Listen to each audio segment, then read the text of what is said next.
Hello Gemini, Sun, Moon, Rising, and Venus signs. Kamusta kayo? Sana po nasa mabuti kayong kalagayan. Welcome back po sa Star Tarot.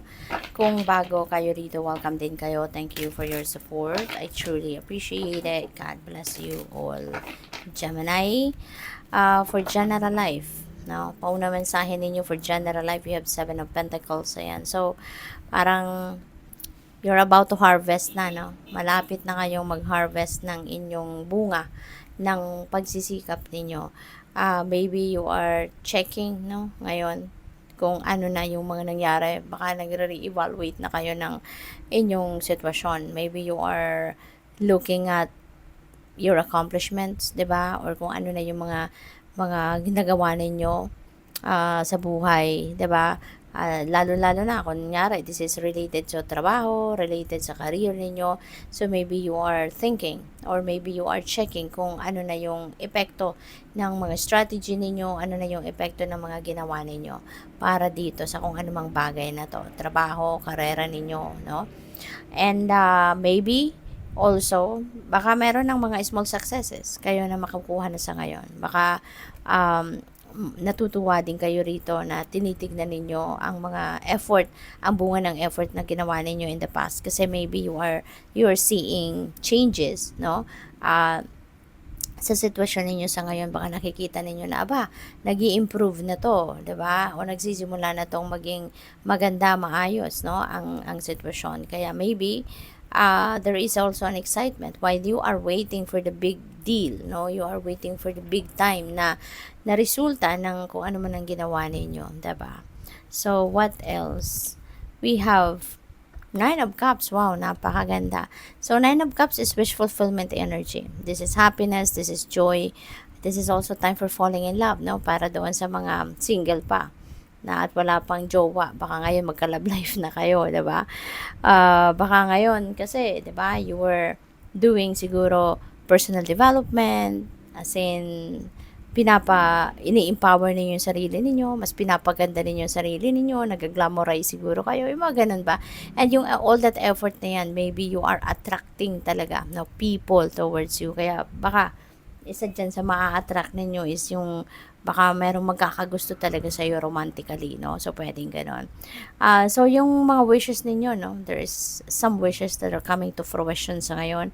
And pwede rin na wish ninyo siguro, 'di ba, na magkaroon na ng magandang resulta mga ginagawa ninyo. So, maybe unti-unti ito na 'yun makukuha din ninyo, no? Kaya congrats to that.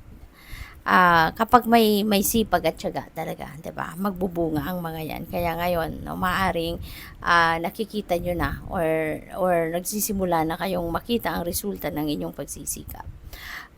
For your money, career, and finances, we have, oh wow, napakaganda naman ito. We have the sun energy. Yung the sun energy, in terms of money, career, and finances, ay nako, talagang maraming pagbabago ang pwedeng maganap dito. Pero, isang magandang pagbabago. You are going to definitely experience positive changes sa buhay ninyo rito in terms of your money, career, and finances.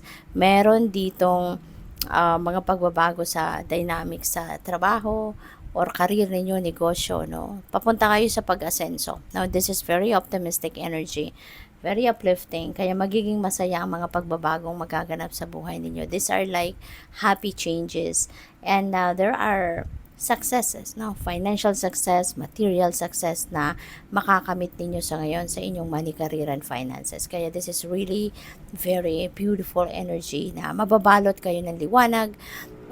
The sun is going to shine its light on your career, on your business, trabaho, source of income ninyo. So things are going to run smoothly pagdating sa inyong money, career, and finances sa ngayon. Magiging maganda ang inyong sitwasyon.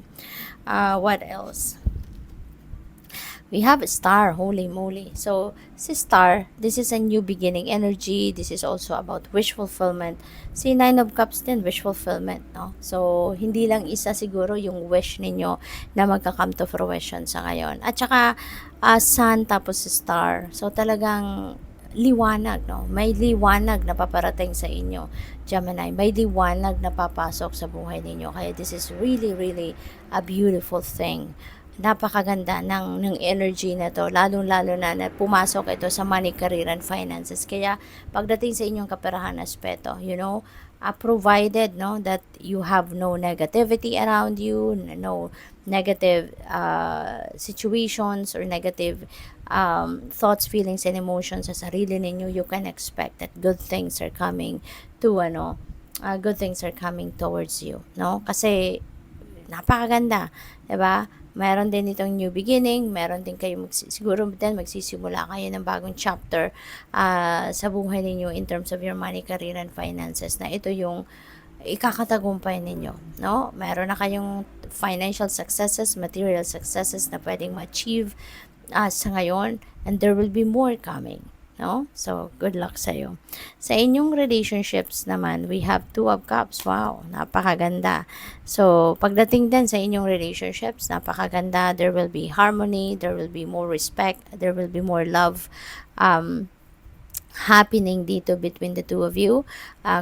Even if sa mga pakikipagkaibigan ninyo, and even if sa mga kapamilya ninyo, relationship ninyo with them, there will be symbiotic relationship. There will be a happy, respectful, loving relationship between you and other people sa ngayon. Kaya maganda to. Sa love life naman, baka magkakaroon kayo dito ng bagong person. Baka kung ano pa kayo, kung single pa kayo, no, baka meron ditong papasok na bagong tao, makikilala kayo, at baka ito na yung eternal love ninyo, ito na yung soulmate ninyo, ito na yung magiging jowa ninyo, 'di ba? So possible 'yan. Kung nasa relationship na din naman kayo, there will be more love, no? Baka magkakaroon kayo ng more passion, more love, no, between each other.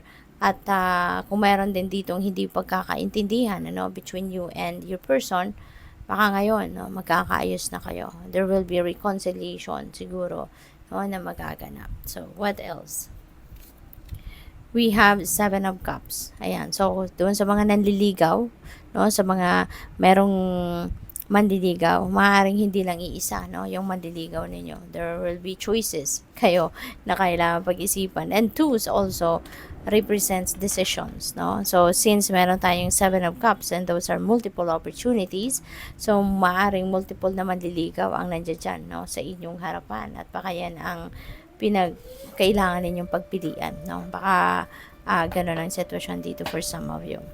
So, tignan natin kung ano pa ang final message ninyo. And before that, I would like to say thank you muna sa lahat ng suporta, no, ninyo sa aking channel. Thank you for sending me super thanks, donation, at sa mga hindi nag-skip ng ads, no, malaking tulong din yan, malaking suporta po yan sa aking channel. Maraming salamat. And sa mga nakapag-subscribe na, thank you. And if you haven't subscribed yet, no, subscribe na po kayo. Everyday po tayo may uploads. Your final message is awareness, and pay attention to the subtleties, look with the new eyes. There are signs and omens everywhere. Okay? Maraming mga signs, omens na pinapadala sa inyo ang universe. Kaya pansinin ninyo to, kasi that is divine guidance. May mga mensahe na gustong iparating pa sa inyo.